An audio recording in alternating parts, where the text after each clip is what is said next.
अल्हम्दुलिल्लाह वहदहू ला शरीका लह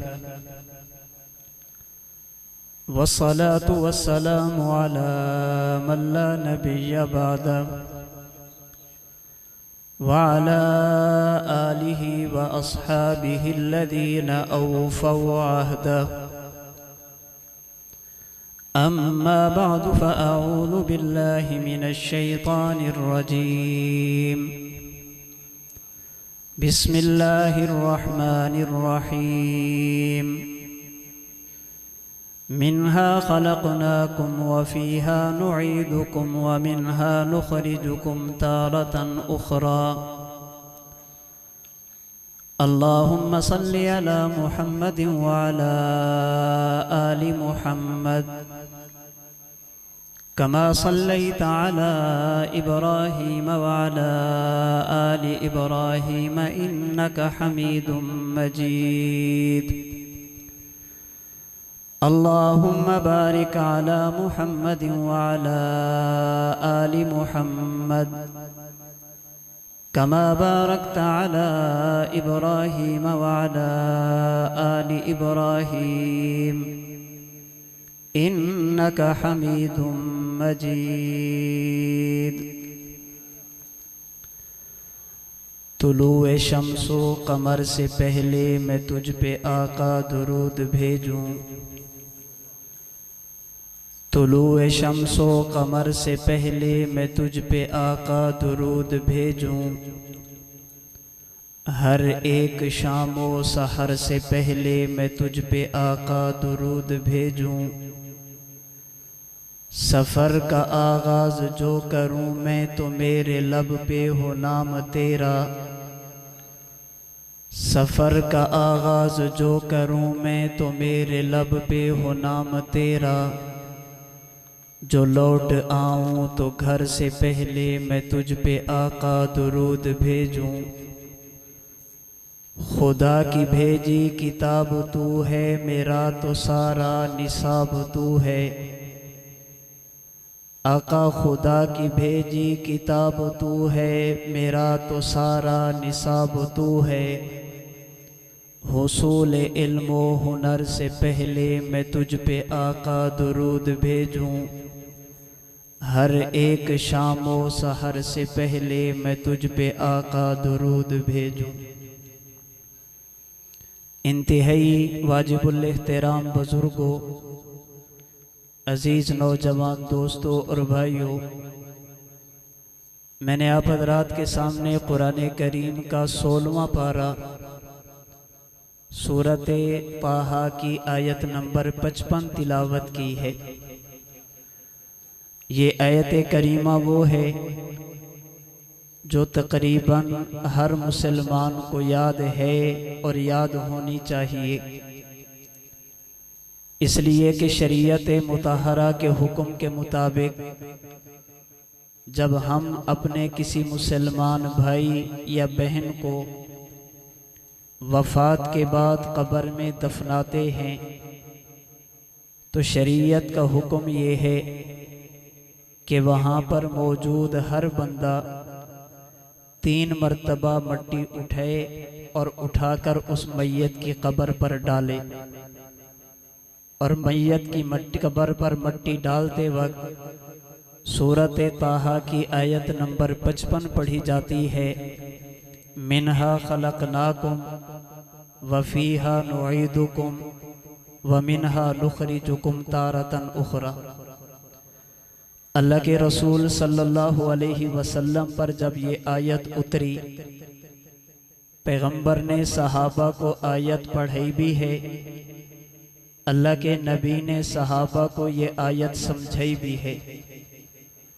पैगंबर ने आयत पढ़कर सुनाई, मिन्हा खलक़नाकुम, अल्लाह फरमाते हमने इंसान को मट्टी से बनाया। वफ़ीहा नुईदुकुम, मौत के बाद इसी मट्टी में लेकर जाएंगे। वमिन्हा नुख़रिजुकुम तारतन उख़रा, और क़ियामत के दिन इसी मट्टी से दोबारा उठाएंगे। अल्लाह के रसूल ने आयत पढ़ाई, फिर पैगंबर ने इस आयत को समझाया। हज़रत इमाम कुर्तबी रहमतुल्लाह अलैह ने तफसीर कुर्तबी में अल्लाह के नबी के उन फरामीन को नकल किया जो आका ने सूरत ताहा की आयत नंबर 55 की तफसीर में इरशाद फरमाए। अल्लाह के नबी के उन फरामीन का खुलासा ये है, किस इंसान को किस मट्टी से बनाया गया, किस बंदे के वजूद में मट्टी कहाँ की है।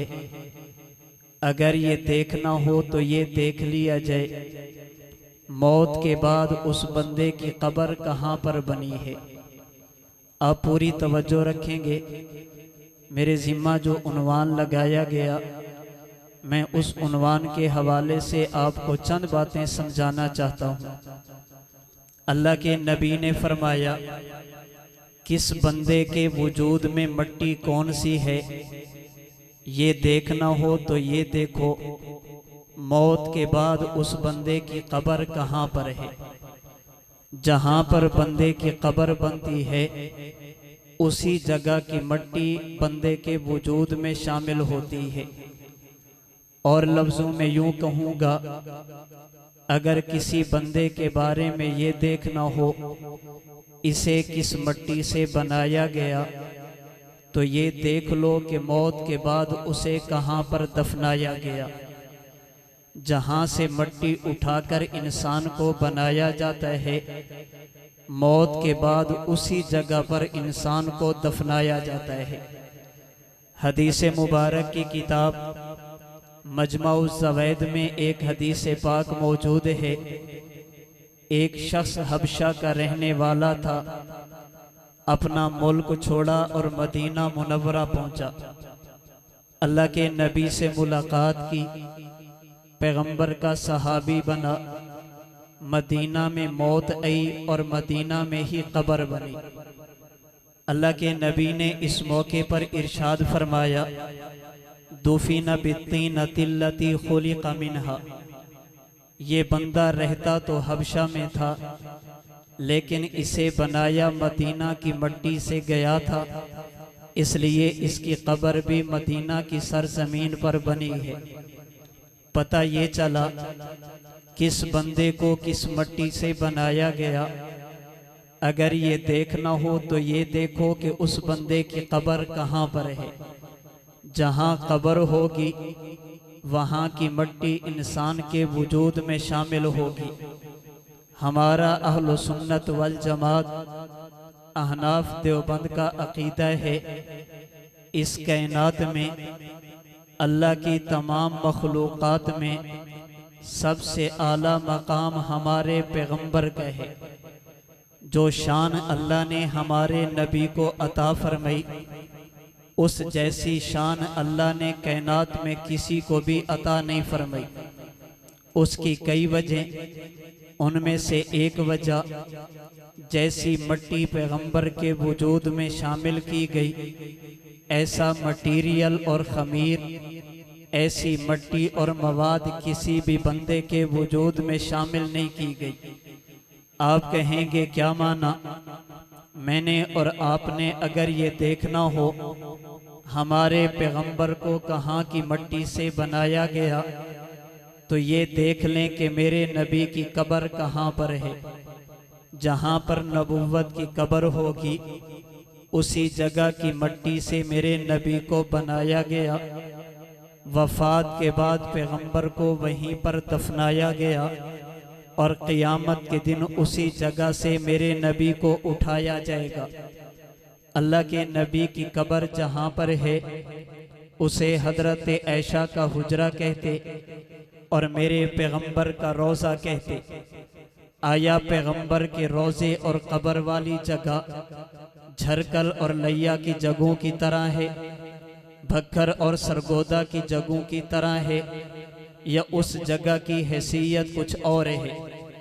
अगर मैं बात अपनी करूँगा, मुमकिन है कल को कोई बंदा आकर इसे मेरी राय कह के रद्द कर जाए। अगर मैं बात अपनी करूँगा, अपने उलमा की करूँगा, मुमकिन है कोई बंदा इसे अकीदत की बुनियाद पर अकीदत में इफरात और तफरीत कह के रद्द कर दे। पैगंबर की कब्र वाली जगह कैसी है, इस पर मैं बात अपनी नहीं करता, अल्लाह के नबी से पूछ लेते हैं। हुजूर बताइए ये जगह कैसी है। हदीस मुबारक बुखारी में मौजूद है। अल्लाह के महबूब पैगंबर ने फरमाया, मा बैन बैती व मिंबरी रौज़तुम मिर रियाज़िल जन्ना। इस जगह को आम जगह न समझना, ये जगह जन्नत के टुकड़ों में से एक टुकड़ा, जन्नत के हिस्सों में से एक हिस्सा है। हजरत मुल्ला अली कारी ने मिरकात शरा मिशकात में लिखा, वर रौज़ा तो क़ितातुन नुक़िलत मिनल जन्नति वसतऊदु इलैहा। ये जो पैगंबर का रोज़ा और कब्र वाली जगह है, अल्लाह ने इसे जन्नत में से काट कर दुनिया में भेजा और क़ियामत के दिन पैगंबर के रोज़े को उठाकर जन्नत में शामिल किया जाएगा। इसका माना ये हुआ, खुदा ने मुझे और आपको आम मट्टी से बनाया, लेकिन खुदा ने मेरे पैगंबर को जन्नती मट्टी से बनाया। जैसे दुनिया और जन्नत बराबर नहीं हो सकते, इसी तरह नबी और उम्मती ये भी बराबर नहीं हो सकते। पैगंबर के वजूद में खमीर जन्नत का है, अल्लाह के नबी के वजूद में मटीरियल जन्नत का है, पैगंबर के वजूद में मट्टी जन्नत की है। अल्लाह ने पैगंबर को जन्नत की मट्टी से बनाया, पैगंबर के रोज़े को जन्नत का मकाम दिया और क़ियामत के दिन पैगंबर के रोज़े को जन्नत में शामिल किया जाएगा। मुमकिन है मेरे जाने के बाद कल परसों कोई बंदा यहाँ पे आ जाए और आप झरकल वालों को कहे, अगर पैगंबर का रोज़ा जन्नत था फिर नबी को पसीना क्यों आया? जन्नत में तो पसीना नहीं आता। अगर पैगंबर का रोज़ा जन्नत का टुकड़ा है फिर पैगंबर को बौलो बराज क्यों आया? अल्लाह के नबी क़ज़ाए हाजत के लिए बैतुल खला क्यों गए? जन्नत में तो क़ज़ाए हाजत नहीं होगी। अगर पैगंबर का रोज़ा जन्नत है, पैगंबर के जिस्म से थूक और लुआब क्यों निकला? जन्नत में तो थूक भी नहीं होगी। अगर पैगंबर का रोज़ा जन्नत था, अल्लाह के नबी यहाँ पर सोए क्यों हैं? जन्नती तो जन्नत में नहीं सोएंगे। अगर पैगंबर का रोज़ा जन्नत है, अल्लाह के नबी को यहाँ पर वफात क्यों आई? जन्नत में तो मौत नहीं आएगी। वो कहेंगे नबी को पसीना आना, ये दलील है कि रोज़ा जन्नत नहीं। अल्लाह के नबी को नींद आना, ये दलील है कि नबी का रोज़ा जन्नत नहीं। पैगंबर पर वफात का आना, ये दलील है कि नबी का रोज़ा जन्नत नहीं। मैंने बात अपनी तो नहीं की, मैंने तो अल्लाह के नबी की है कि इसे जन्नत हमने नहीं, इसे जन्नत अल्लाह के नबी ने कहा। बाकी रही ये बात, अगर ये जन्नत है तो पसीना क्यों? अगर ये जन्नत है तो क़ज़ाए हाजत क्यों? अगर ये जन्नत है तो नींद क्यों? अगर ये जन्नत है तो लुआब क्यों? अगर ये जन्नत है तो वफात क्यों? अल्लाह के लिए पूरी तवज्जो रखिए। जो सवाल आज उठाए जाने हैं, इनका जवाब मुल्ला अली कारी ने आज से तकरीबन 450 साल पहले दे दिया। आप फरमाते हैं, व इल्लम तमना नहवल जोई लित्ते साफिहा बिसिफति दारी दुनिया। अल्लाह के नबी का वजूद जन्नती था, उसे पसीना इसलिए आया कि नबी दुनिया में रहते थे। अभी अल्लाह के नबी वफात के बाद जन्नत में पहुंचे नहीं थे। अल्लाह के नबी का लुआब निकला इसलिए कि पैगंबर दुनिया में रहते थे।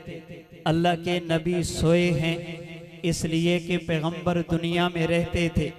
अल्लाह के नबी का मुबारक लुआब निकला इसलिए कि नबी दुनिया में रहते थे। जन्नत में नींद नहीं आएगी। उस वक़्त जब क़ियामत के बाद जन्नती जन्नत में जाएंगे और बतौर जज़ा के जाएंगे। हजरत ननौतवी रहमतुल्लाह अलैह ने इन दोनों बातों को मुझे और आपको समझाया, नबी के वजूद की हकीकत भी बताई और दुनिया के अहवाल की वजह भी बताई।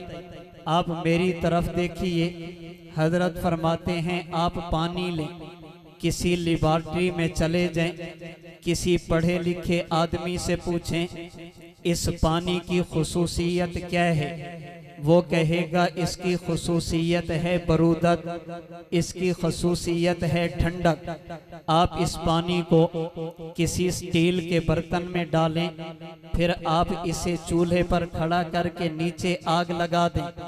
आग ने पहले बर्तन को गर्म किया, फिर आग ने पानी को गर्म किया। ये पानी इतना गर्म हो गया, आप हाथ लगें तो हाथ जलता है। आप कहते हैं अजीब बात है, लोग कहते हैं इसकी खासियत ठंडक थी, अगर ठंडक थी तो ये गर्म क्यों हुआ।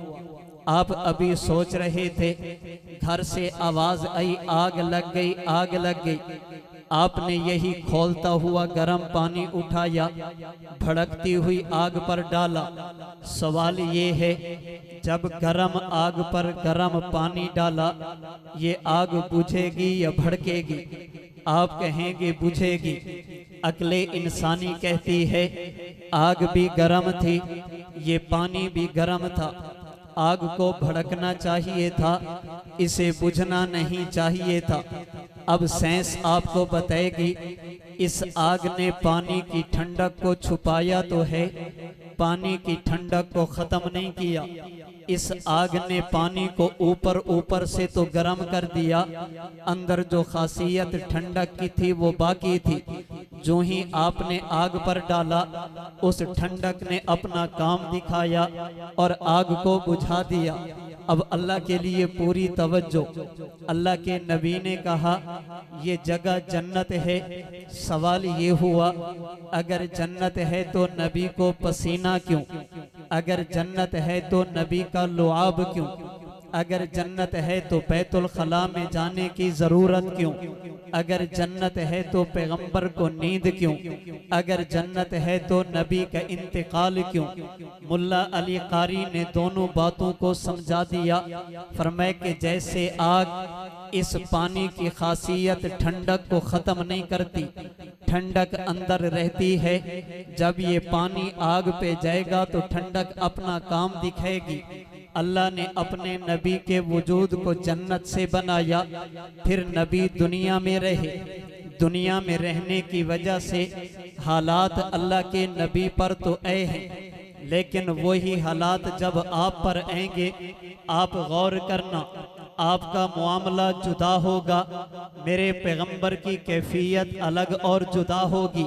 समझाने के लिए अब चंद वजाहतें अर्ज करने लगा। अल्लाह ने अपने नबी को जन्नती मट्टी से बनाया, पैगंबर के उम्मती को दुनिया की मट्टी से बनाया। उम्मती जब दुनिया में आता है माँ के पेट से गुजर कर आता। अल्लाह के नबी जब दुनिया में आए, पैगंबर भी अपनी वालदा के बतन से गुजर कर आए। उम्मती जब माँ के पेट में आए, माँ को तकलीफ होती है। माँ चले और फिरे तो चलने और फिरने में, उठने और बैठने में, काम काज करने में तकलीफ होती है। अल्लाह के नबी जब अपनी वालदा सैयदा आमना के बतन में आए, हजरत आमना की हालत क्या थी? रिवायत अल खसाइसुल कुबरा की, अल्लाह के नबी की वालदा फरमाती हैं ला वजद तो सिकला हो कमा तजिदुन्निसा। जब हुजूर मेरे पेट में आए, मुझे वो तकलीफ नहीं होती थी जो आम खवातीन को हुआ करती है। मैं अपने ज़ौक़ में हजरत आमना के इस जुमले की तशरीह करता हूँ। हजरत आमना समझाना चाहती, मैं मक्का की पथरीली जमीन पे कदम रखती तो वो फूल की तरह नरम होकर मेरे कदमों के बोसे लेते। मैं पानी लेने के लिए कुएं पे जाती तो पानी ऊपर आकर मेरे कदमों के बोसे लेता, मुझे तकलीफ नहीं होती। माँ के पेट से मैं और आप भी गुजरे, वालदा के बतन से अल्लाह के नबी भी गुजरे, मगर दोनों में फर्क ये है, उम्मती माँ के पेट में आए तो माँ को तकलीफ है, अल्लाह के नबी वालदा के बतन में ऐ तो तकलीफ नहीं, इसलिए कि उम्मती का वजूद ज़मीनी मिट्टी से, पैगंबर का वजूद जन्नती मिट्टी से बनाया गया। मैंने कहा नबी का वजूद जन्नती मिट्टी से, सवाल उठाया गया अगर वजूद जन्नती था फिर पसीना क्यों आया? जन्नत में तो पसीना नहीं आता। इस मिसाल को जहन में रखना, जैसे आग ने पानी को गर्म तो किया लेकिन ठंडक को छुपाया नहीं। आज मैं और आप मेहनत वाला काम करें, हमारे वजूद से पसीना निकलता है, उस पसीने की हालत क्या? मैं कभी बर्फ इस्तेमाल करता, उस पसीने की हालत क्या? मैं कभी साबुन इस्तेमाल करता, उस पसीने की बदबू को ख़त्म करने के लिए कभी बॉडी स्प्रे, कभी इतर, कभी परफ्यूम इस्तेमाल करता। मेरे वजूद से पसीना निकले तो बदबू थी। अल्लाह के नबी का वजूद जन्नती मिट्टी से, सवाल हुआ अगर वजूद जन्नती था फिर इससे पसीना क्यों? मुल्ला अली कारी ने कहा लित्तिसाफिहा बिसिफती दारी दुनिया, इसलिए कि नबी दुनिया में रहते हैं, लेकिन वो पसीना कैसा था? क्या उस पसीने से बदबू होती थी या हालत कुछ और थी? अल्लाह के नबी के सहाबी हजरत अनस बिन मालिक फरमाते हैं ला शममतु मिस्कन वला इतरा कान अतयब मिन इर्क़ी रसूलिल्लाहि सल्लल्लाहु अलैहि वसल्लम। मैं समझता था मुश्क और अंबर से ज्यादा अच्छी खुशबू कायनात में नहीं है। मैंने मुश्क और अंबर को भी सूंघा, फिर वजूद नबुव्वत से निकलने वाले पसीने को भी सूंघा। मैं इस नतीजे पर पहुंचा कि फूल तो फूल हैं, हुस्न कांटों में भी है, लुत्फ जन्नत से बढ़कर मदीने में है। ऐसी खुशबू नहीं है किसी फूल में जैसी खुशबू नबी के पसीने में है। वजूद नबुव्वत से पसीना निकला, लित्तिसाफिहा बिसिफती दारी दुनिया, इसलिए कि नबी दुनिया में रहते वजूद से, पसीने से अल्लाह ने जन्नत की खुशबू निकाली। वर्रौज़तु क़ितातुन नुक़िलत मिनल जन्ना, इसलिए कि वजूद जन्नती था। मैंने कहा नबी का वजूद जन्नती मिट्टी से, पैगंबर का रोज़ा जन्नत का टुकड़ा। सवाल उठाया गया अगर नबी का रोज़ा जन्नत का टुकड़ा था फिर नबी क़ज़ाए हाजत के लिए बैतुल खला क्यों जाते थे? अल्लाह के नबी बौलो बरास करने के लिए, पेशाब करने के लिए बैतुल खला क्यों जाते? जन्नत में तो बैतुल खला की जरूरत नहीं।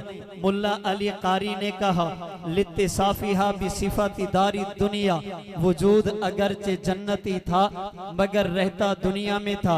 लेकिन देखना ये, मैं और आप बैतुल खला में जाएं, हमारे साथ दो चीजें, हम पेशाब करेंगे वो पेशाब नजर भी आएगा, हम पेशाब करेंगे उस पेशाब से बदबू भी आएगी। उसे खत्म करने के लिए हमें बहुत सारी चीजें इस्तेमाल करनी पड़ी। अल्लाह के नबी बैतुल खला में तो गए हैं इसलिए कि दुनिया में रहते थे, लेकिन चूंकि वजूद जन्नती था फिर नबी का मामला क्या? रिवायत ये भी अल खसाइसुल कुबरा की, सैयदा लैला ने अल्लाह के नबी से अर्ज किया हुजूर दो बातें समझ नहीं आती, ये तो समझा दें। फरमाया लैला कौन सी? फरमाया इन्नका तदखुलुल खला फइदा खरजता दखलतु असरक, आप क़ज़ाए हाजत के लिए बैतुल खला जाते, आप वापस आते हैं तो आपके बाद मैं जाती हूँ। उलमा मौजूद हैं, इनसे पूछिए उस वक़्त के लैट्रीन और बैतुल खला कैसे?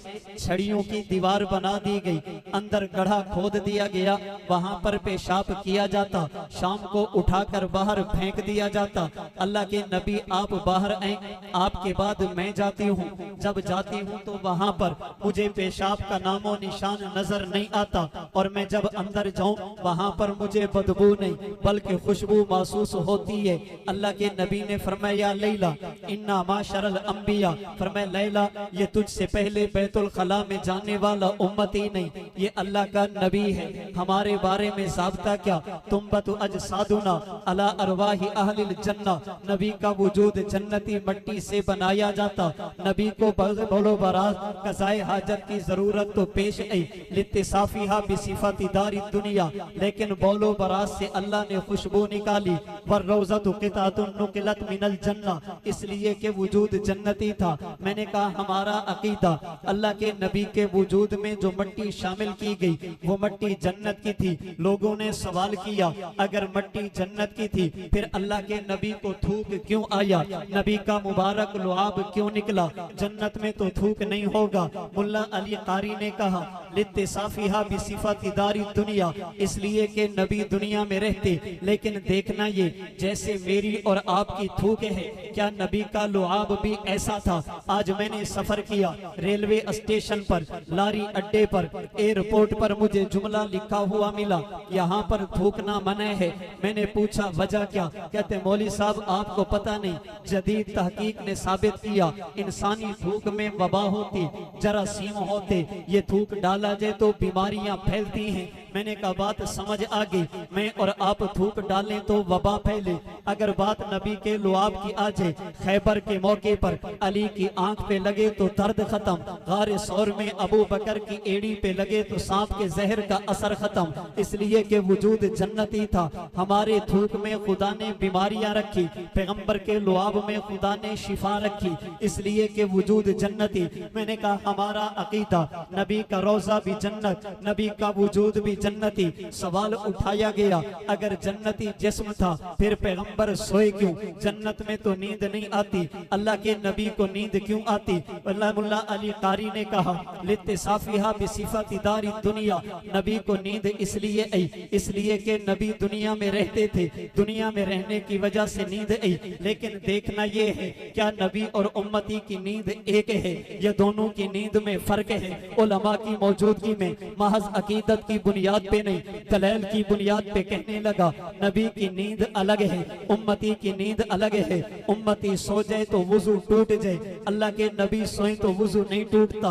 उम्मती सो जाए ख्वाब देखे गलत हो सकता, अल्लाह के नबी ख्वाब देखे रुयल अंबिया वहयुन, रब्बे मोहम्मद की कसम कभी गलत नहीं हो सकता। उम्मती सो जाए नींद की हालत में कपड़े नापाक हो सकते, अल्लाह के नबी सो जाए महतलमा नबीयुन कत्तु, अल्लाह के नबी के नींद की हालत में भी कपड़े नापाक नहीं होते। उम्मती सो जाए, उम्मती की आंख भी सोती, उम्मती का दिल भी सोता, अल्लाह के नबी सो जाए तनामु ऐनुहु वला यनामु क़ल्बु, अल्लाह के नबी की आंख तो सोती मगर नबी का दिल जागता रहता। इसलिए अल्लाह के नबी अगर बेदार हो जिब्रील वही लेकर आ जाए, ये भी हुक्म खुदा है।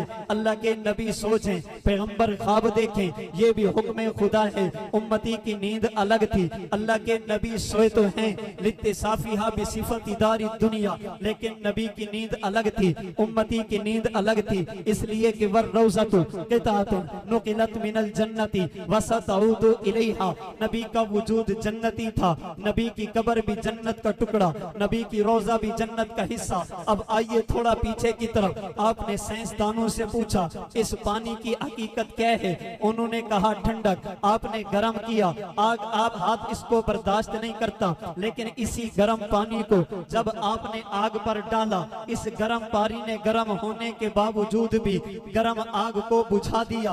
क्यों? इसलिए उलमा के लिए कहूंगा ये आग इस पानी के लिए सातिर है, आग पानी के लिए मुजील नहीं। आपके लिए कहूंगा आग ने ठंडक को खत्म नहीं किया, आग ने ठंडक को छुपा लिया, अंदर असर बाकी था। अब आइए अकीदे की तरफ। मैंने कहा जैसे अल्लाह के नबी का वजूद अतहर ऐसा था, पसीना तो निकला लित्तिसाफिहा बिसिफाति दारी दुनिया, मगर खुशबू भी साथ थी, इसलिए कि वजूद जन्नती। लुआब तो निकला इसलिए कि दुनिया थी, मगर शिफा भी साथ थी, इसलिए कि वजूद जन्नती। पैगंबर बैतुल खला तो गए इसलिए कि दुनिया थी, लेकिन वहां पे खुशबू आई इसलिए कि वजूद जन्नती। अल्लाह के नबी सोए तो हैं इसलिए कि दुनिया थी, मगर दिल बेदार रहा इसलिए कि नबी का वजूद जन्नती था। हजरत ननोतवी फरमाते हैं बिल्कुल इसी तरह जब पैगंबर ने दुनिया छोड़ दी, चूंकि वजूद जन्नती था, अल्लाह ने जन्नत में हयात रखी, जन्नत में मौत नहीं रखी, अल्लाह ने जन्नत में जिंदगी रखी,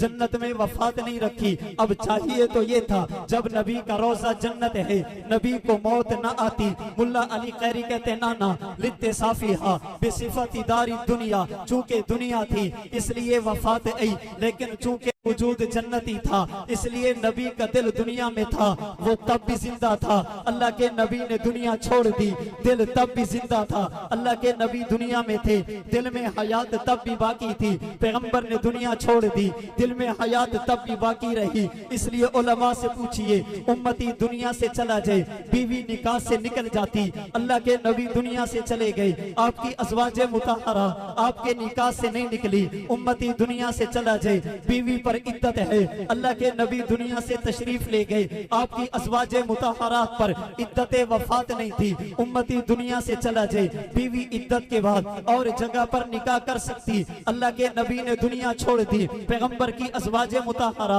और जगह पर निकाह नहीं कर सकती, उम्मती दुनिया से चला जाए, जनाजे का इमाम बन सकता, अल्लाह के नबी ने दुनिया छोड़ी, पैगंबर के जनाजे का इमाम भी कोई नहीं बना, उम्मती दुनिया से चला जाए, मैयत बाहर ले जाती, अल्लाह के नबी का इंतकाल हुआ, आपकी चारपाई को भी बाहर नहीं लाया गया, उम्मती दुनिया से चला जाए, उसका माल मिल्क से निकल जाता, पैगंबर दुनिया से तशरीफ ले गए, आपका माल भी मिल्क से नहीं निकला, उम्मती दुनिया से चला जाए, माल वारसों में तकसीम होता, अल्लाह के नबी दुनिया से चले गए, माल विरासत के तौर पर तकसीम नहीं हुआ, उम्मती दुनिया से चला जाए, माल वारसों का, अल्लाह के नबी दुनिया से चले गए, पैगंबर का माल उम्मत के लिए सदका बना। इसलिए हमारा अकीदा, अल्लाह के नबी दुनिया में थे, अल्लाह ने तब भी आपको हयात दी, पैगंबर आज कब्र में पहुंचे, अल्लाह ने आज भी आपको हयात अता फरमाई। मैंने इस पर बुनियादी बात अर्ज की, अगर कोई बंदा पूछ ले तुमने अकीदा बयान किया, अल्लाह के नबी कब्र में जिंदा, इस अकीदे पर दलील क्या? याद रखिए, इस अकीदे पर अल्लाह का कुरान भी है, अकीदे पर नबुव्वत का फरमान भी है, अकीदे पर सहाबे के आसार भी है, अकीदे पर उम्मत का इजमा भी है, अकीदे पर 1400 साल से उम्मत का इत्तेफाक भी है। अगर बात रब के कुरान की करोगे, अगर मैं चाहूँ तो इस अकीदे पर सूरतुल बकरा आयत नंबर 154 पेश कर सकता, जिसकी तफसीर में काजी सनाउल्लाह पानीपत्ती ने लिखा, हकीमुल उम्मत मौलाना थानवी ने लिखा, मुफ्ती मोहम्मद शफी उस्मानी ने लिखा, सूरतुल बकरा आयत नंबर 154 दलील है अल्लाह के नबी कब्र में जिंदा। अगर मैं चाहूँ तो अपने अकीदे पर सूरह आले इमरान की आयत नंबर 169 पेश कर सकता, जिसकी तफसीर में अल्लामा सुब्की ने शिफाउस सिकाम में लिखा, सुबहानुल हिंद ने अपनी तफसीर में लिखा, ये आयत दलील है अल्लाह के नबी कब्र में जिंदा। अगर मैं चाहूँ तो अपने अकीदे पर सूरह अनफाल की आयत नंबर 33 पेश कर सकता, जिसकी तफसीर में मुफ्ती मोहम्मद शफी उस्मानी ने लिखा, ये आयत दलील है अल्लाह के नबी कब्र में जिंदा। अगर मैं चाहूँ तो अपने अकीदे पर सूरतुल हुजरात की आयत नंबर 2 पेश कर सकता, जिसकी तफसीर में मौलाना मोहम्मद मालिक कांदलवी ने लिखा, ये आयत दलील है अल्लाह के नबी कब्र में जिंदा। मेरे अकीदे पर बुखारी की रिवायत, वल्लज़ी नफ्सी बियदिही ला युज़ीकुल्लाहुल मौततैनी अबदा, मेरे अकीदे पर मुस्लिम की रिवायत, मररतु अला मूसा लैलतन उसरी अबी इंदल कसीबिल अहमर व हुवा काइमुन युसल्ली फी क़ब्रिही, मेरे अकीदे पर अबू दाऊद की रिवायत, मा मिन अहदिन युसल्लिमु अलैया इल्ला रद्दल्लाहु अलैया रूही हत्ता अरुद्दा अलैहि सलाम, मेरे अकीदे पर नसाई की रिवायत, इन्ना लिल्लाहि मलाइकतन सय्याहिन फिल अर्ज़ी युबल्लिगूनी मिन उम्मति सलाम, मेरे अकीदे पर इब्ने माजा की रिवायत, नबियुल्लाहि हय्युन युरज़क़, मेरे अकीदे पर मुस्नद अबी याला की रिवायत, अल अंबियाउ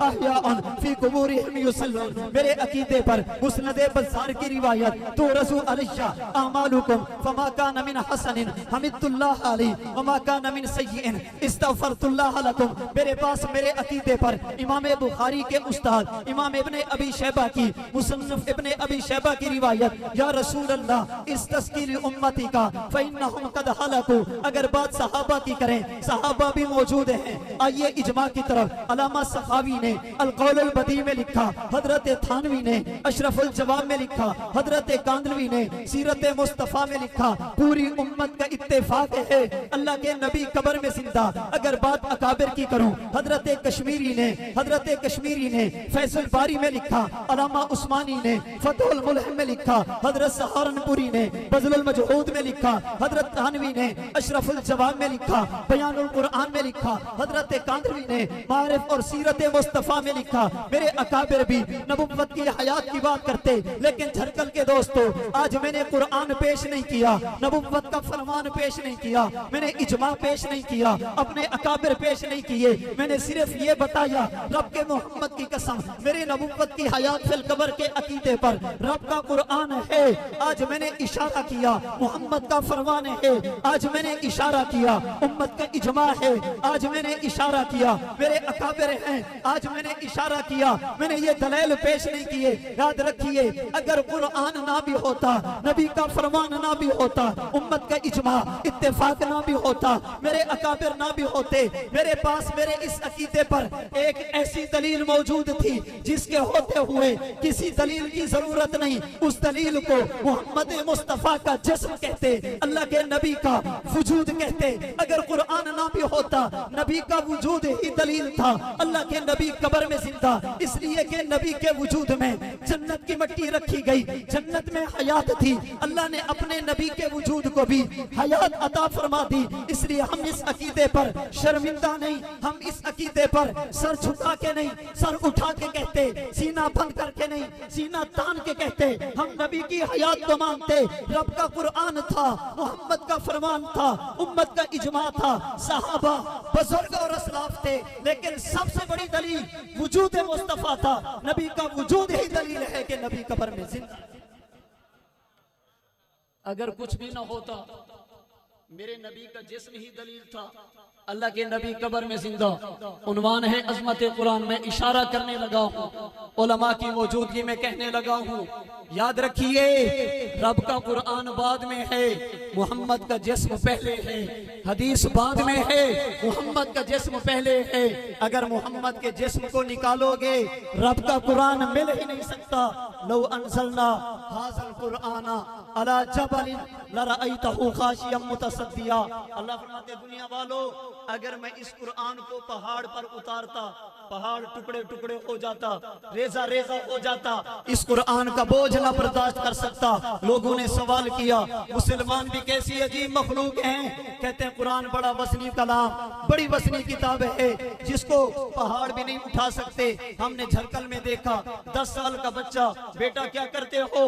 कुरान पढ़ता हूँ। कितना पढ़ लिया?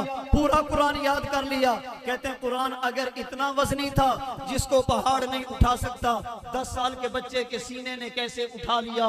इसका सीना क्यों नहीं फटा? अगर कुरान को ये उठा सकता है, पहाड़ क्यों नहीं उठा सकता? हकीमुल इस्लाम कारी मोहम्मद तैयब कासमी ने जवाब दिया, फरमाते तुमने कभी सूरज को भी देखा होगा, फिर चांद को भी देखा होगा, इस सूरज को देखो 1 मिनट से ज्यादा बर्दाश्त नहीं कर सकोगे, आंख मुसलसल देख नहीं सकती। आज अप्रैल मई जून के महीने में अगर आप कमीज उतार कर दिन 12-1 बजे इस सूरज के सामने बैठना चाहो, बैठ भी नहीं सकोगे। लेकिन यही सूरज की रोशनी जब चांद से गुजरती है, 14वीं का चांद हो, घंटा भी देखते रहे, मजा आता है। कमीज उतार के बैठ जाएं, बैठने में मजा आता है। सवाल ये है सूरज को क्यों नहीं देख सकते, चांद को क्यों देख सकते? हजरत कारी साहब फरमाते हैं इसलिए कि सूरज की रोशनी जलाल वाली जब वो चांद के जमाल से गुजरी, उसकी गर्मी ठंडक में बदल गई, इसलिए अब देखने में मजा आता। हजरत कारी साहब फरमाते हैं रब का कुरान बड़ा जलाल वाला था, बड़ा वजनी था, इसे पहाड़ नहीं उठा सकते थे, इसलिए अल्लाह ने इस कुरान को काबे पर नहीं उतारा, सफा और मरवा पर नहीं उतारा, अल्लाह ने बराह रास्त नहीं दिया। अल्लाह ने पहले मोहम्मद मुस्तफा के कल्बे अतहर पे उतारा, फिर मोहम्मद की जुबान से निकाला। ये जमाल मुस्तफा की बरकत है जिसे पहाड़ नहीं उठा सकता, झरकल का 10 साल का बच्चा उठा सकता। पता ये चला नबी को निकाल दिया जाए, कुरान मिलता ही नहीं, पैगंबर को निकाल दिया जाए, रब का कलाम नजर ही नहीं आता। हमें तो कुरान मिला ही मोहम्मद मुस्तफा के सदके, हमें तो नेमतें मिली ही अल्लाह के नबी के जिस्म के सदके। जो नबी की जात को नहीं मानता वो कुरान को क्या मानेगा? नबी की जात को नहीं मानता, नबी के फरमान को क्या मानेगा? मैंने अकीदा आपको दिया, इस अकीदे की हिफाजत कीजिए। हमारा अकीदा अल्लाह ने अपने नबी को आम मट्टी से नहीं, जन्नत की मिट्टी से बनाकर मुझे और आपको बता दिया। जैसे दुनिया और जन्नत बराबर नहीं हो सकते, वैसे उम्मत और मोहम्मद मुस्तफ़ा भी बराबर नहीं हो सकते। अल्लाह ने मकाम नबुव्वत भी समझाया, अकीदे का तहफ़्फ़ुज़ कीजिए। हम अल्लाह के नबी को कब्र में जिंदा मानते, इसलिए कि नबी का वजूद जन्नती मिट्टी से बनाया गया, इसलिए हम किसी पर फतवाबाजी तो नहीं करते, अलबत्ता अपने अकीदे को डंके की चोट पर बयान करते हुए ये दुआ करते हैं, अल्लाह हमें जिंदगी भी दे इसी अकीदे पर, अल्लाह मौत भी दे नबुव्वत की हयात वाले अकीदे पर, अल्लाह क़यामत के दिन हशर भी फरमाए उन लोगों के साथ जो पैगंबर की हयात वाले अकीदे को मानने वाले, इस अकीदे का तहफ़्फ़ुज़ करने वाले। अल्लाह मुझे और आपको अपने नबी का मकाम समझने की और अपने अक़ीद की इस्लाह और अपने अक़ीद की तहफ़्फ़ुज़ की तौफ़ीक़ अता फरमाए। व आखिरु दावाना अनिल हम्दुलिल्लाहि रब्बिल आलमीन।